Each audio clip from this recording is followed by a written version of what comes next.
What's your second question? Absolutely. B12 is a great supplement. There's a supplement, and certainly if we're vegans, we should be taking it. And there's a bunch of supplements in the book that I think are critical for people. Obviously, vitamin D. And for certain people transitioning to a plant-based diet, you might want to take enzymes because of the what? Gas! Right? Can be very difficult for you to digest it first. Especially if you're coming from the standard American diet where, you know, it's sort of like your body's, your intestines, it's like a sloth, and you're asking this sloth to go to the gym and lift all these weights on day one and get active, right?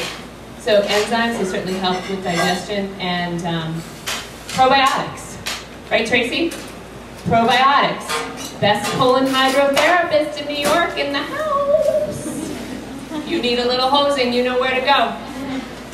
So probiotics would be wonderful, but there's more in there too. Okay, yeah, about in the book is gluten, and I kind of think that's for advanced practitioners or people who are really curious, because I'm afraid that most of America, not the people in this room, but most of America will kind of say, I have to get rid of gluten too, and just kind of go over the tipping point. But what I have found is for many people, gluten is the thing that changed their life, getting rid of gluten. All of the things that they got tested for and their doctor said, I don't know, and they're still having all these different problems, gluten changed. So seitan is gluten. So if you're thinking about removing gluten from your diet, then you would remove seitan. And literally the test is about 90% false negative, right? Did I get that right? False negative. Excuse me, so the only way to know if you're gluten sensitive is to actually omit it from your diet for about 2 weeks to a month and see how you feel. And for some people, that's the tipping point where their weight starts to balance, or intestinal problems start to come into balance too. Tracy? I do touch on food combining, and certainly if you want to learn about food combining, it can be incredibly helpful. And the same thing with sprouting your nuts. So if you decide to take it to the next level, I mean, really my goal is to get you to eat more plants. To eat more plants, to alkalize your bodies more, to move more towards a vegetarian, vegan diet and lifestyle. When you're ready to take it to the next level, Tracy brings up phenomenal points. Satan.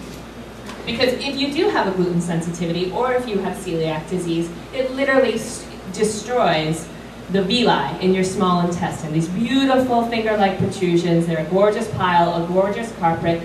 The food goes in between there. That's how you get your nutrients. That's how everything is absorbed.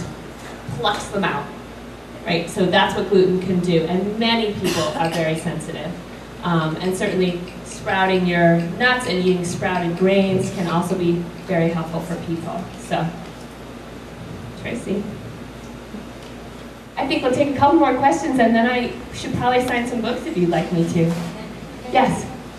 Were you able to treat your cancer solely through these alternative methods, or did you do it side by side with traditional treatments?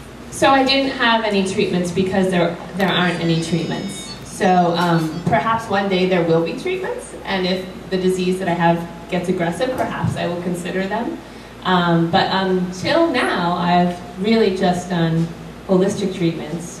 I prefer calling them integrative treatments because there's such a us and them with Western and alternative. It's not alternative, it's integrative, it's complementary. It's the way we need to go to save ourselves and the planet, period. So up until now, it's just been taking the medicine cabinet and putting it into the refrigerator, reallocating the funds. People say this is such an expensive diet and lifestyle. Really? It's a lot more expensive to get sick, trust me. And it's also a lot more expensive to buy all the crap that we are putting in our medicine cabinets and putting down our guts, into our our mouths every single day.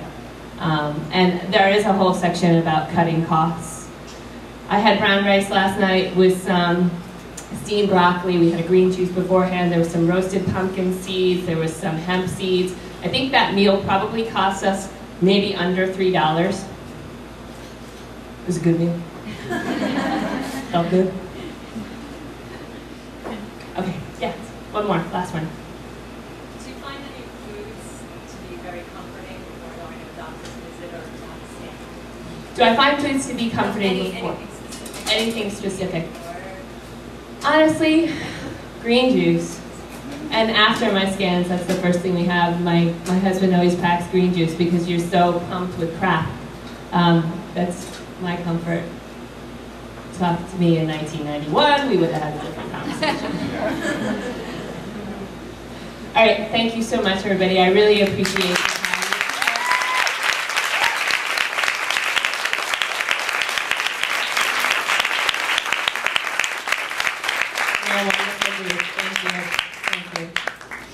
So I think I'm going to be signing books up at this little table. So if you'd like that, and then please make friends. Your fellow wellness warriors are all around you. Asking the award.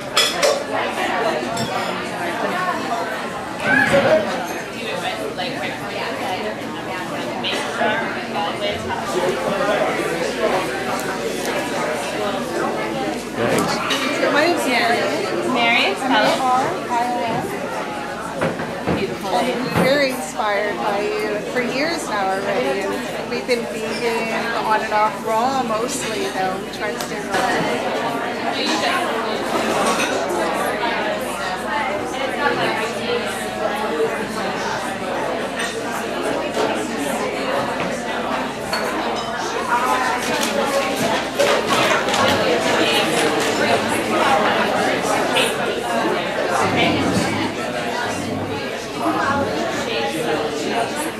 What do you think? I love her. She's the best. Yes, yes, she is.